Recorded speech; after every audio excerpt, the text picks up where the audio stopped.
I was able to finish this game in just a little over 3 hours. So let's talk about it. This is Momodora, Reverie Under the Moonlight, the fourth installment in the Momodora franchise developed by Bomb Service out of Brazil and released on March 4th, 2016. The Momodora franchise is a series of 2D metroidvania platformers. And before you ask, no, I did not play the 3 games that came before this one.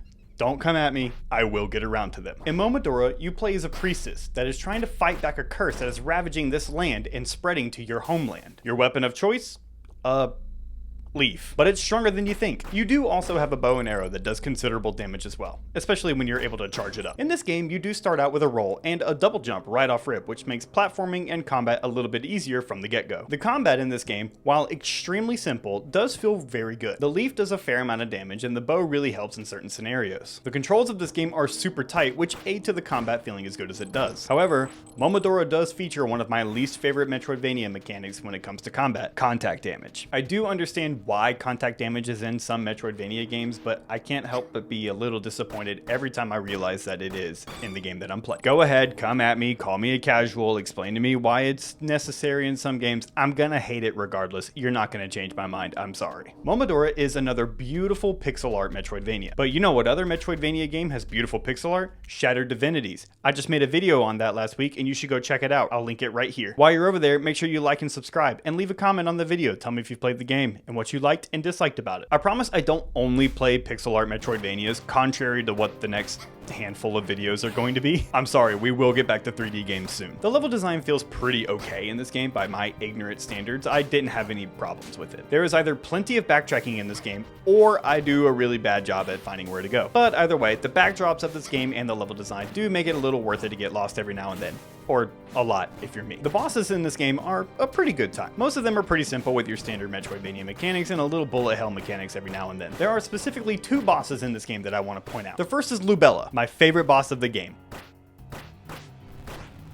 No, it's not for that reason.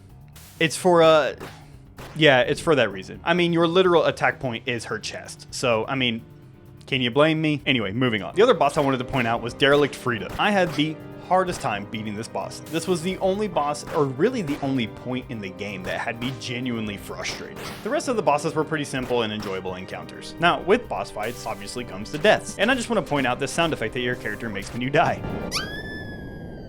That is such an incredibly high pitch that I need to know whether someone voice recorded that or if Bomb Service just created that sound effect. I'm pretty certain that I got the bad ending of the game, considering I did not 100% this game, and I'm pretty sure that is required to get the good ending. Funny enough, this is the only game I have ever played where I beat the game and did not get a single achievement in the process. There are only 9 achievements in this game and I didn't get a single one of them. The soundtrack of this game is very soothing in some areas and very alarming in others. It does a great job at setting the mood and portraying a certain theme in each area that you're in. The boss themes are also pretty fitting for their encounters as well. The soundtrack in this game gets a big thumbs up in my opinion. As far as the story, like I said, I'm pretty sure I got the bad ending and I can't really tell you what I accomplished by beating the final boss. As I'm sure you've noticed by the videos so far, I'm really not the best at keeping up with stories in the video games. They either need to be very plainly explained to me like I'm 5, or I need to go watch a 3-hour video on it. So unfortunately, I cannot speak to the story very much on this game. However, you do get to turn into a cat at some point and you get to fight and traverse as a cat,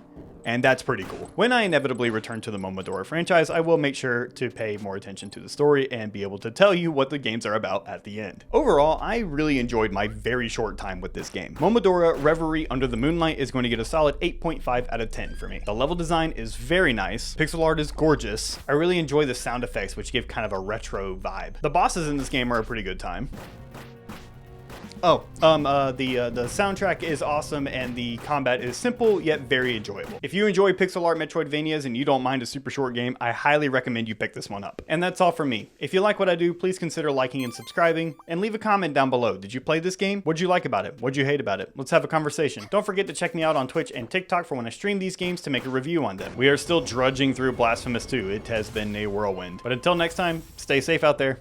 Peace.